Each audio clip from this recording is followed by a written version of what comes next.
एक समय में हमारी दुनिया में डायनासोर का राज था। वे चलते थे जहां हम चल रहे हैं, इसी हवा में सांसें ली, इसी धरती पर लड़ाइयां लड़ी। इन दैत्याकार बड़े विचित्र डायनासोर ने करीब 14 करोड़ सालों तक इस धरती पर राज किया। इन डायनासोर की कई हजार प्रजातियां थी। इनमें से कुछ शाकाहारी थे, कुछ मांसाहारी, तो कुछ डायनासोर बहुत ही शांत स्वभाव के थे। वहीं कुछ डायनासोर बहुत ही हिंसक और खतरनाक थे। ये उस समय के सबसे सफल जीव थे। लेकिन फिर अचानक ऐसा क्या हुआ? आखिर वह कौन सी घटना थी जिसने इनका नामो निशान ही मिटा दिया? इसे जानने के लिए हमें करोड़ों साल पीछे जाना होगा और डायनासोर्स के उस अंतिम दिन को करीब से देखना होगा। तो आइए चलते हैं आज से 65 मिलियन साल यानी कि 6 करोड़ 50 लाख साल पीछे। आज से करीब 6.5 करोड़ साल पहले धरती पर मौसम सामान्य था।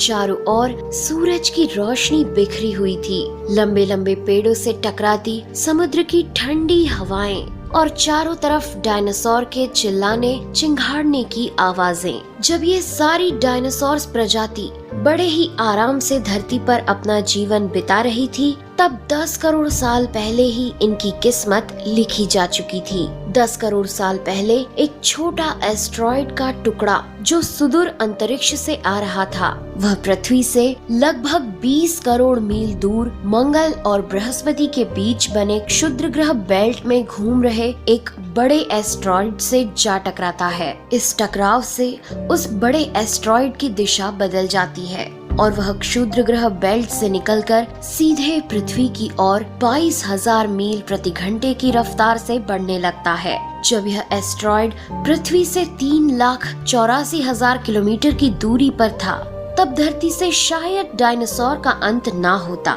यदि यह एस्टेरॉयड पृथ्वी के उपग्रह चांद से टकराता। लेकिन नियति को कुछ और ही मंजूर था, इसलिए ये बड़ा एस्टेरॉयड चांद के बहुत नजदीक से गुजर गया।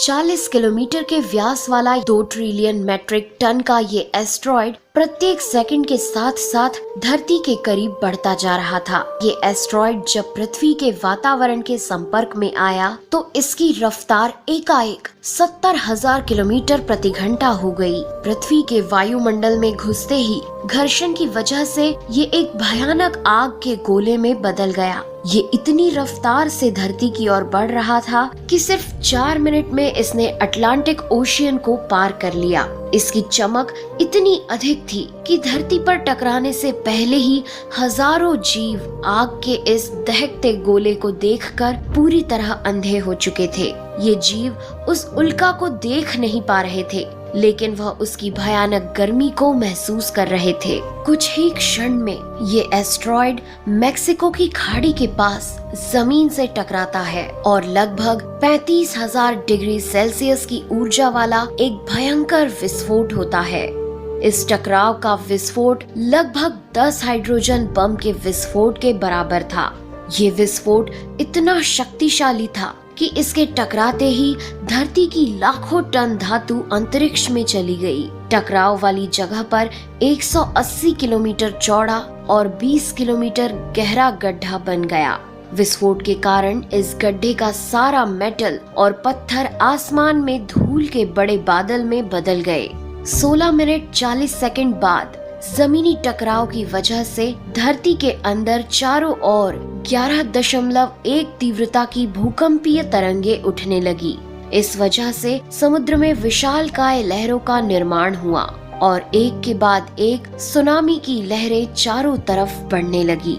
भूकंपीय तरंगों ने सभी सक्रिय ज्वालामुखियों को दहका दिया, जिसके कारण जगह जगह डायनासोर का विनाश शुरू हो गया। धरती के महाविनाश की प्रक्रिया आरंभ हो चुकी थी। इस भयानक विस्फोट में रेडिएशन की मात्रा इतनी बढ़ गई कि इसके 800 किलोमीटर के दायरे में आने वाले सभी जीव जलकर पूरी तरह राख के ढेर में बदल गए थे। इस महाविनाश में उड़ने वाले डायनासोर इन जमीनी खतरों से तो बच निकले, लेकिन ये तो महाप्रलय की बस शुरुआत मात्र थी। विस्फोट की वजह से जो लाखों टन मेटल, पत्थर और धूल अंतरिक्ष में गया था, वह ग्रेविटेशनल पुल के कारण ठीक 40 मिनट बाद आग के गोले के रूप में पूरी धरती पर बरसने लगे।